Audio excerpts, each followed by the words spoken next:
Somnifère, le podcast. Bonsoir à tous, nous sommes le mercredi 19 mai et Somnifère vous raconte ce soir l'histoire d'un adultère, celui des époux Longeville qui chacun de leur côté mènent des amours secrètes. C'est un conte pour adultes du Marquis de Sade avec quelques métaphores qui sont peut-être susceptibles de gêner les esprits les plus pudiques. Et juste avant cela, une séance de visualisation qui nous emmène en été nous rafraîchir autour d'une fontaine. Je vous souhaite une excellente nuit et maintenant place à notre séance de relaxation. La séance de relaxation. Notre séance de relaxation ce soir est une séance de visualisation qui nous invite à profiter de la fraîcheur d'une fontaine sous un ciel d'été.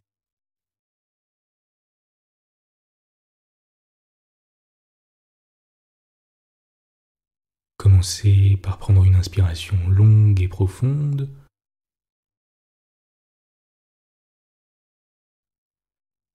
Et expirez lentement, à votre rythme.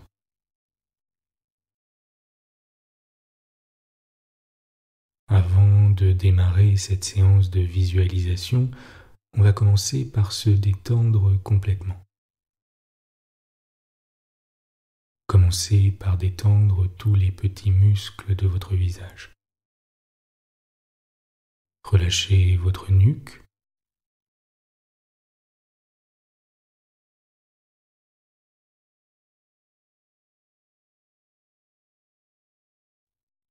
Vos épaules.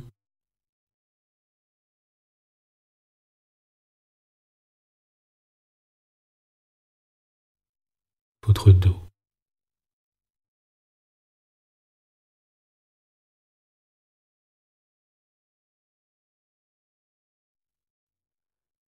Ressentez vos épaules et les muscles de votre dos se relâcher complètement, s'abandonner sur le matelas.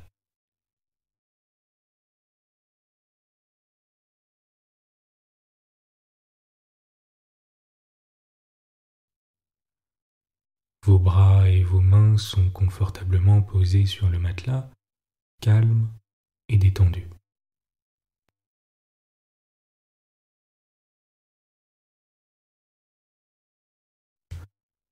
Détendez votre poitrine,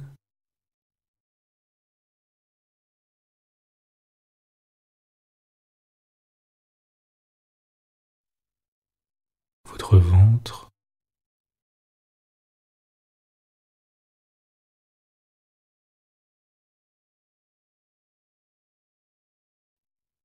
vos fesses et votre zone pelvienne,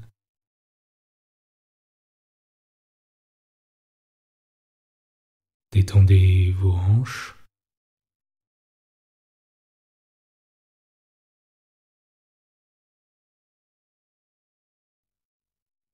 vos cuisses,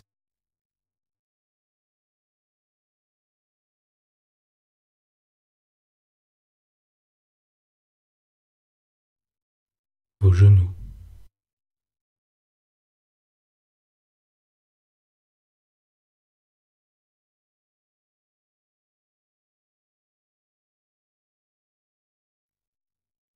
vos mollets,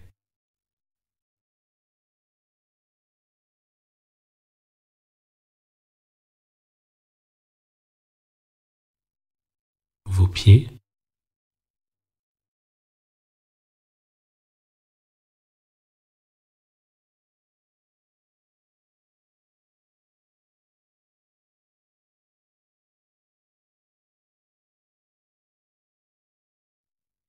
et chacun de vos doigts de pied.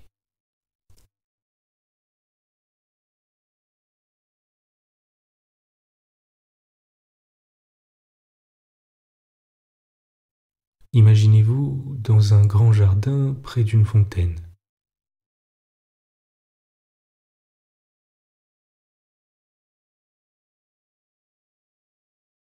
Nous sommes en été, il fait beau et vous ne portez rien d'autre qu'un vêtement léger.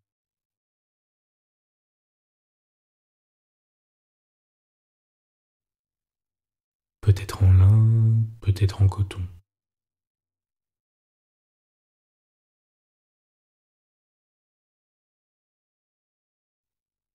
La fontaine est toute de pierre, et vous prenez un instant pour l'imaginer dans ses moindres détails.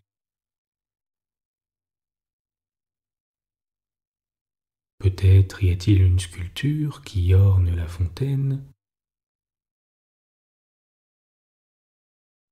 peut-être un ange, peut-être un personnage historique, Marie Curie, Frida Kahlo, George Sand, peut-être même une statue en forme de nuage.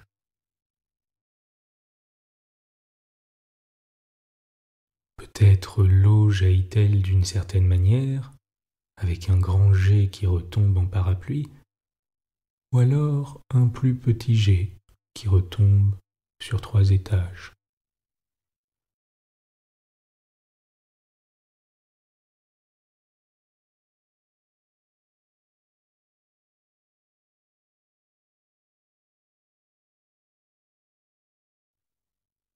Quelle que soit la manière dont vous voyez cette fontaine, imaginez-la très vivante, avec une eau très claire et des reflets dorés.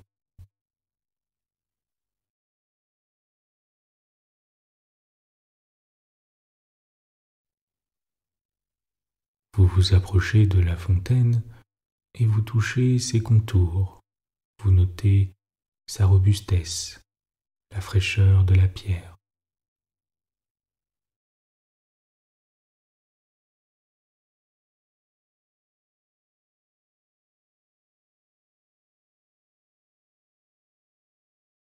À présent, plongez le bout de vos doigts dans l'eau et notez comme l'eau est douce, presque soyeuse, et comme elle semble vous détendre encore davantage.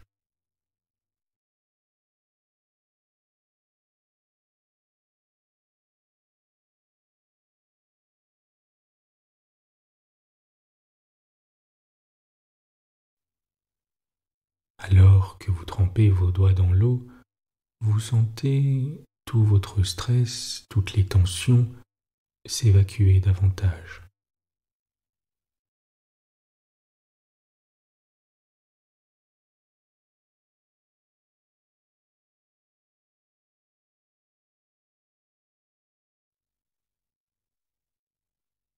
Vous portez désormais votre attention sur les odeurs que vous pouvez sentir.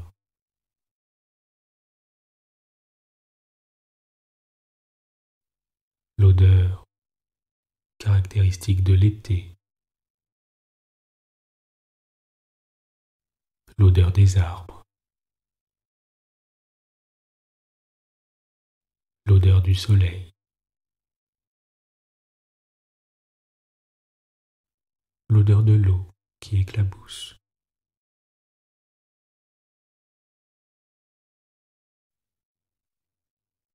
Prenez un moment pour simplement profiter de ce moment de détente tout en recentrant votre attention sur votre respiration, sereine et paisible.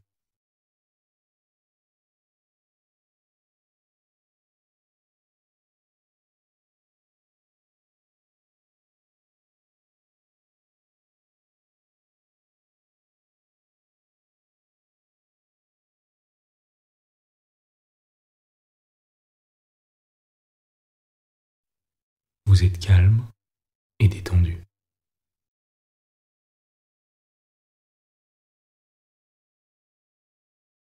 L'histoire du soir. Donatien Alphonse François de Sade, la châtelaine de Longeville ou la femme vengée. Au temps où les seigneurs vivaient despotiquement dans leurs terres, dans ces temps glorieux où la France comptait dans son enceinte une foule de souverains, vivait au milieu de ces domaines le seigneur de Longeville, possesseur d'un assez grand fief en Champagne. Il avait avec lui une petite femme brune, espiègle, fort vive, peu jolie mais friponne et aimant passionnément le plaisir. La dame châtelaine pouvait avoir 25 à 26 ans et monseigneur 30 tout au plus, tous deux mariés depuis 10 ans et tous deux très en âge de chercher un peu de distraction aux ennuis de l'hymen, tâchaient à se pourvoir dans le voisinage du mieux qu'il leur était possible. Le bourg, ou plutôt le hameau de Longeville, offrait peu de ressources. Cependant, une jeune fermière avait trouvé le secret de plaire à Monseigneur, et depuis 2 ans, il s'en arrangeait le plus commodément du monde. Louison, c'était le nom de la tourterelle chérie, venait tous les soirs coucher avec son maître par un escalier dérobé, ménagé dans une des tours qui avoisinaient l'appartement du patron. Et le matin, elle décampait avant que madame n'entrât chez son époux, comme elle avait coutume de le faire pour le déjeuner. Madame de Longeville n'ignorait nullement la petite conduite incongrue de son mari, mais comme elle était bien aise de se divertir aussi de son côté, elle ne disait mot. Il n'y a rien de si doux que les femmes infidèles, elles ont tant d'intérêt à cacher leur démarche qu'elles examinent celles des autres infiniment moins que les prudes. Un meunier des environs nommé Colas, jeune drôle de 18 à 20 ans, blanc comme sa farine, musclé comme son mulet et joli comme la rose qui croissait dans son petit jardin, s'introduisait chaque soir comme Louison dans un cabinet voisin de l'appartement de madame, et bien promptement au fond du lit quand tout était tranquille dans le château. On ne pouvait rien voir de plus tranquille que ces 2 petits ménages. Sans le démon qui s'en mêla, je suis sûr qu'on les aurait cités comme des exemples à toute la Champagne. Ne riez point, lecteur, non, ne riez point de ce mot « exemple ». Au défaut de la vertu, le vice, bien décent et bien caché, peut servir de modèle. N'est-il pas aussi heureux qu'adroit de pécher sans scandaliser son prochain, et dans le fait de quel danger peut être le mal quand il n'est pas su? Voyons, décidez, cette petite conduite tout irrégulière qu'elle était, ne se trouve-t-elle pourtant pas préférable au tableau que les mœurs actuelles peuvent nous offrir? N'aimez-vous pas mieux le sire de Longeville durement étendu sans bruit dans les 2 jolis bras de sa jolie fermière, et sa respectable épouse au sein d'un beau meunier dont personne ne sait le bonheur, qu'une de nos duchesses parisiennes changeant de partenaire tous les mois, ou se livrant à ses valets pendant que monsieur mange 200 000 écus par an avec une de ces méprisables créatures que déguise le luxe, qu'avilit la naissance et que la vertu corrompt. Je le dis donc sans la discorde dont les poisons distillèrent bientôt sur ces 4 favoris de l'amour, rien de plus doux et de plus sage que leur joli petit arrangement. Mais le sire de Longeville, qui avait comme beaucoup d'époux injustes la cruelle prétention d'être heureux et de ne pas vouloir que sa femme le fût, le sire de Longeville, qui s'imaginait comme les perdrix que personne ne le voyait parce qu'il avait la tête à couvert, découvrit l'intrigue de sa femme et la trouva mauvaise, comme si sa conduite à lui n'autorisait pas pleinement celle qu'il s'avisait de blâmer. De la découverte à la vengeance, il n'y a pas loin dans un esprit jaloux. Monsieur de Longeville se résolut donc de ne rien dire, et de se débarrasser du drôle qui flétrissait son front. Être cocu, se disait-il tout seul, par un homme de mon rang, soit, mais par un meunier, monsieur Colas, vous aurez la bonté, s'il vous plaît, d'aller moudre à d'autres moulins. Il ne sera pas dit que celui de ma femme s'ouvre davantage à votre semence. Et comme la haine de ces petits despotes suzerains était toujours fort cruelle, comme ils abusaient souvent du droit de vie et de mort que les lois féodales leur accordaient sur leurs vassaux, monsieur de Longeville ne se résolut à rien moins qu'à faire jeter le pauvre Colas dans les fossés pleins d'eau qui environnaient son habitation. « Clodomir, dit-il un jour à son maître queux, il faut que tes garçons et toi me débarrassiez d'un vilain qui souille le lit de madame. »« Soit, monseigneur, répondit Clodomir, nous l'égorgerons si vous voulez, et vous le servirons troussé comme un cochon de lait. »« Non, mon ami, répondit monsieur de Longeville, il suffit de le mettre dans un sac avec des pierres dedans, et de le descendre en cet équipage au fond des fossés du château. Très bien. Mais avant tout, il faut le prendre et nous ne le tenons pas. Nous l'aurons, monseigneur. Il sera bien fin s'il se sauve de nous. Nous l'aurons, vous dis-je. Il viendra ce soir à 9h, dit l'époux offensé. Il passera par le jardin, arrivera de plain-pied dans les salles basses, ira se cacher dans le cabinet qui est auprès de la chapelle et se tiendra blotti là jusqu'à ce que madame, me croyant endormi, vienne le délivrer pour le conduire en son appartement. Il faut lui laisser faire toutes ses manœuvres, nous contenter de le guetter, et dès qu'il se croira à l'abri, nous mettrons la main dessus et nous l'enverrons boire afin de tempérer ses feux. Rien de mieux conduit que ce plan, et le pauvre Colas allait certainement être mangé des poissons si tout le monde eût été discret. Mais le baron s'était confié à trop de monde. Il fut trahi. Un jeune garçon de cuisine qui chérissait beaucoup sa patronne, et qui peut-être aspirait à partager un jour ses faveurs avec le meunier, se livrant plutôt au sentiment que lui inspirait sa maîtresse qu'à la jalousie qui eût dû le rendre enchanté du malheur de son rival, courut donner avis de tout ce qui venait de se tramer, et en fut récompensé d'un baiser et de 2 beaux écus d'or, qui valaient moins pour lui que le baiser. Assurément, dit madame Longeville dès qu'elle fut seule avec celle de ses femmes qui servaient son intrigue, c'est un homme bien injuste que monseigneur. Et quoi? Il fait ce qu'il veut, je ne dis mot, et il trouve mauvais que je me dédommage de tous les jours de jeûne qu'il me fait faire. Ah, je ne le souffrirai pas, mamie, je ne le souffrirai pas. Écoute, Jeannette, es-tu fille à me servir dans le projet que j'invente, et pour sauver Colas, et pour attraper monseigneur? Assurément, madame, madame n'a qu'à ordonner, je ferai tout. C'est un si brave enfant que ce pauvre Colas, je n'ai vu à nul autre garçon des reins si doubles et des couleurs si fraîches. Oh oui, madame, oui, je vous servirai. Que faut-il faire? Il faut, dès ce moment même, dit la dame, que tu ailles avertir Colas de ne point paraître au château, que je ne le fasse avertir, et le prier de ma part de me prêter l'habillement complet qu'il a coutume de mettre quand il vient ici.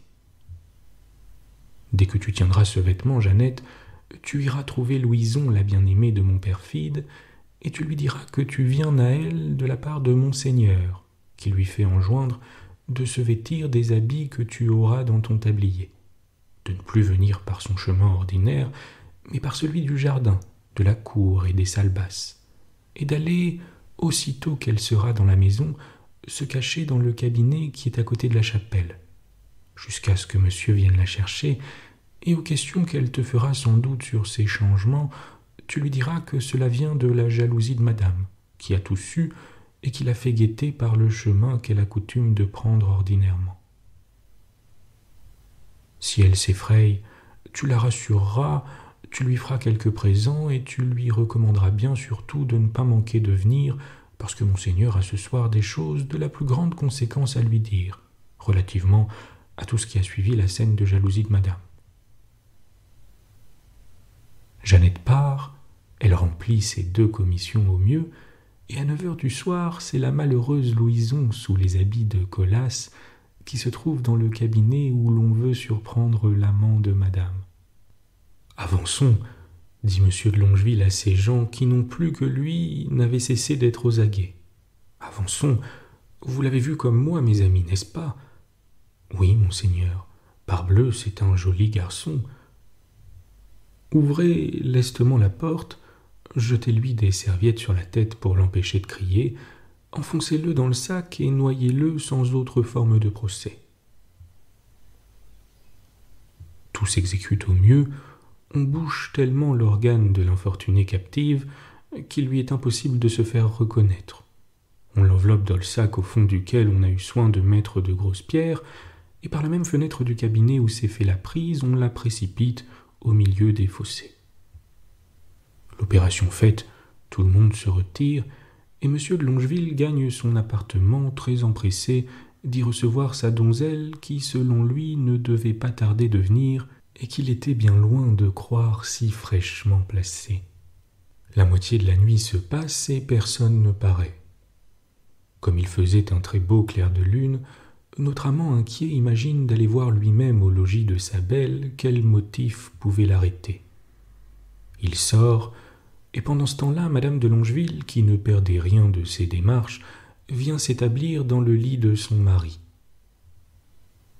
Monsieur de Longeville apprend chez Louison qu'elle est partie du logis comme à l'ordinaire et qu'assurément elle est au château.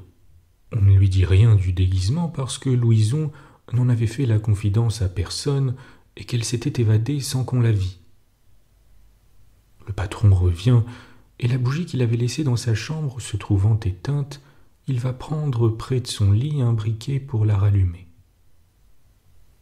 En s'en approchant, il entend respirer. Il ne doute pas que sa chère Louison ne soit venue pendant qu'il allait la chercher et qu'elle s'est couchée d'impatience ne le voyant point dans son appartement.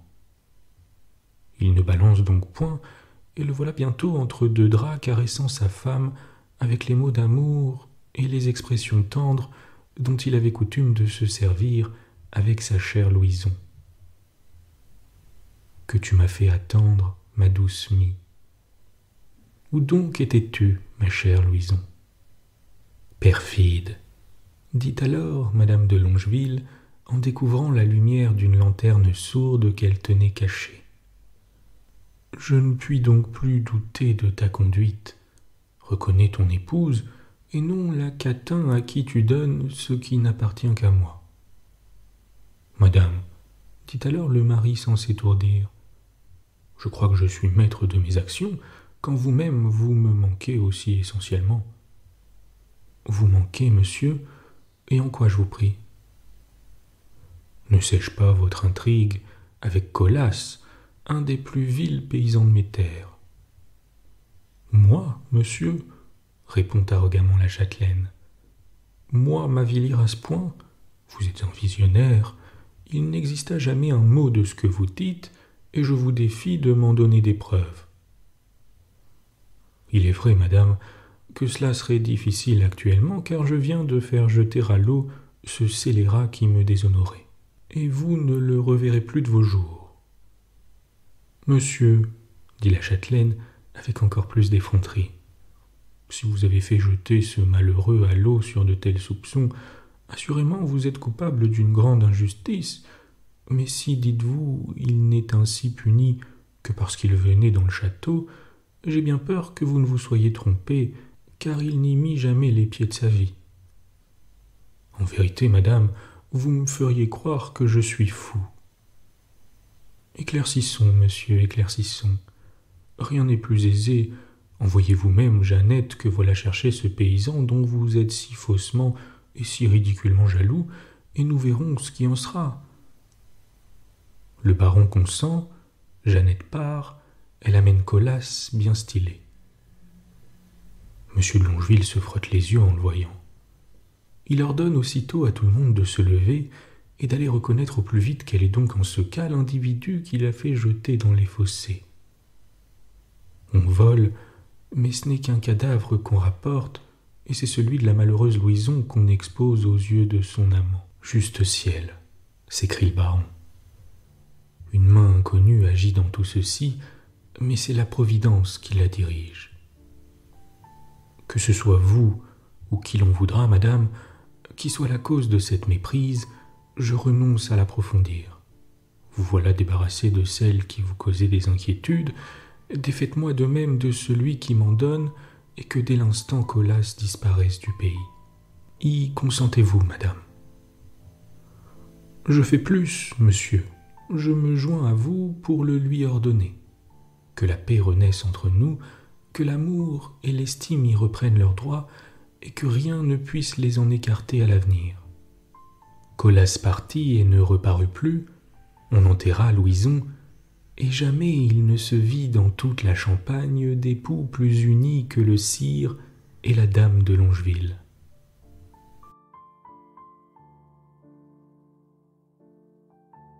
Bonne nuit. Bonne nuit.